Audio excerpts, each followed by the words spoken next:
Welcome back. In this episode I'm going to show you how to sharpen a knife using a whetstone. Now, it's pretty simple. Here's how.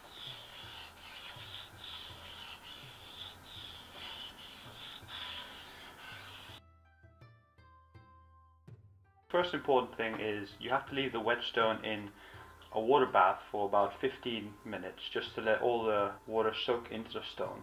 And this is very important. That's why it's called a whetstone. The second important step is to get the stone completely level. What you want to do is just want to draw some lines with a pencil, just to create a grid, so that you know what sections of the stone are sharpened or not. This is very important because it's very misleading to just look at a stone otherwise. You just can't see it. So, there we go.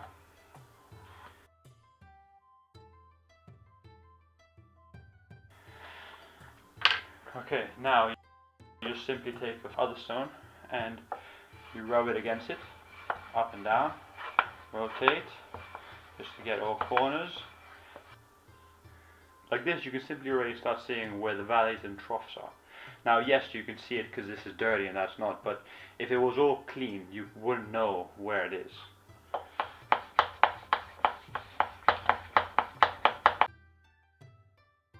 Okay, so once you sufficiently flatten the surface, what you want to do is just taper the edges off.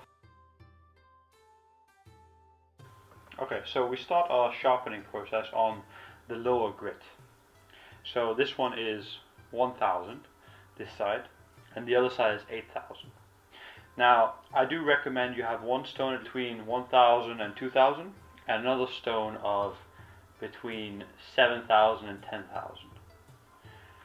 And that's the two essential stones you want. You can also have many steps in between, but I don't think it's necessary to have more than that.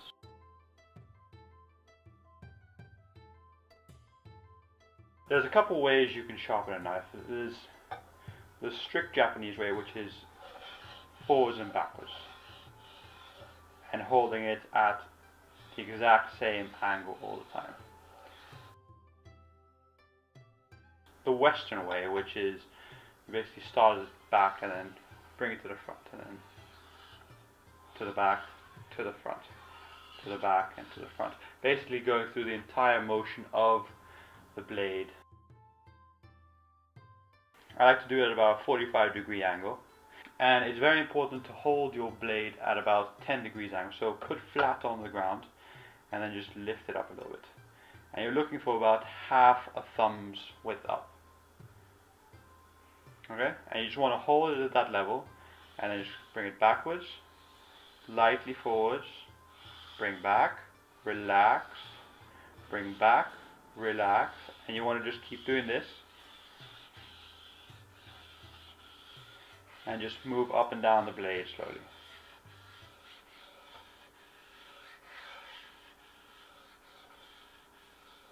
And you just want to listen to the sound, just to keep the same sound all the time.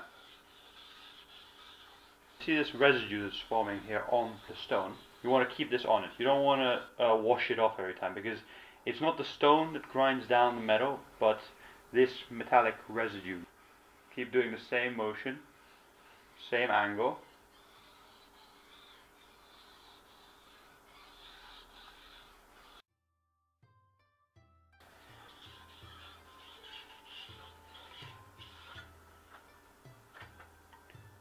Now you just feel a burr, or the edge slightly curling over on this side. Okay, now that's a perfect time now to switch over to the other side.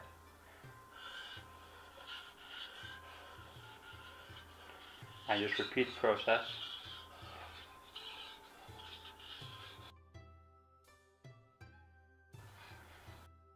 So you always keep exactly the same angle, and this ensures a razor sharp edge. It's important that when you pull the sharp side of the blade on the stone that you relax your hands, and then you slightly push when you pull away. Okay?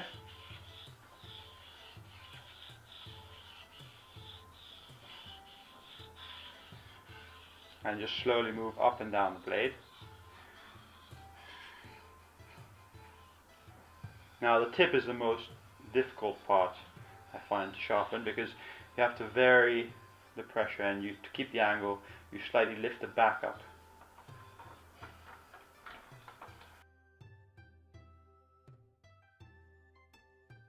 After about 25 minutes of sharpening on the 1000 grit whetstone, the knife is quite sharp, but it's still not where I want it to be. Even though that is razor sharp, it can be better. So now we flip over to the 8000 grit.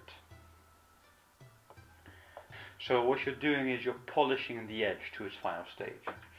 Now you put a little bit of water on it, keep that same 10-degree angle. Now you simply just drag back, relax, drag back, relax. Don't put too much pressure. Drag back, relax. So you slowly move down to the belly of the blade, which is this side, to the tip. Once you feel you've finished completely polishing the blade, what you want to do is just a couple nice simple strokes on either side throughout the entire length of the blade, just to unify the entire surface. Okay, so now that I've sharpened this knife, the question comes, how sharp did it become? Now, this is a very difficult question to answer without any scientific equipment. So I've devised a little household test of items you can easily find at home. So the first is a sheet of paper. So here we have a creme brulee recipe, which I don't need anymore.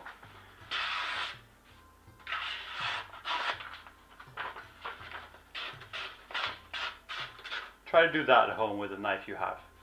Just this motion here. That's just impossible without a sharp blade. Okay, now a wet sponge. You can just buy it at your supermarket. Here's some water. Okay, it's still wet. That is how sharp it is.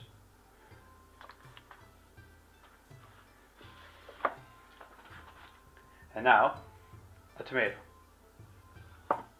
That's not that amazing. Without touching the tomato, let's make some carpaccio.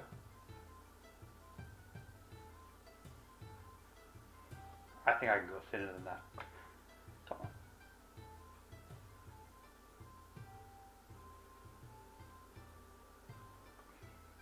Okay, now, if your knife can do this at home, you have a sharp enough knife. Now, the Miyabi knives actually come this sharp from factory. You can just buy one and it'll be at this level, and you can use it at least for the next 2 or 3 months before you have to sharpen it. If you want more information about cutting stones, click here. If you want more information about this killing machine I call a knife, then click here. That's about it. I'm just going to leave you here with these 2 links. Just click on them whenever you feel comfortable.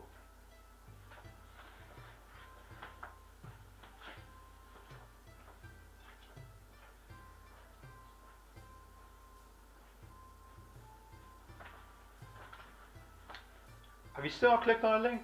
No. Alright. Fine, I'll take them down.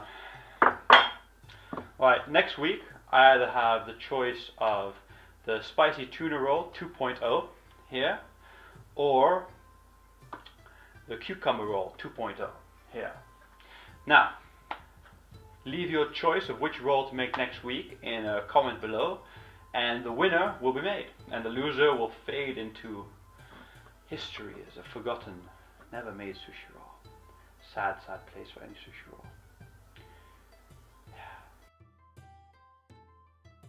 Okay, so that was how to sharpen a Japanese style chef knife, and now we're going to move on to sharpening a samurai sword. Oh, sorry, I'm being told that we're out of time, so maybe next time.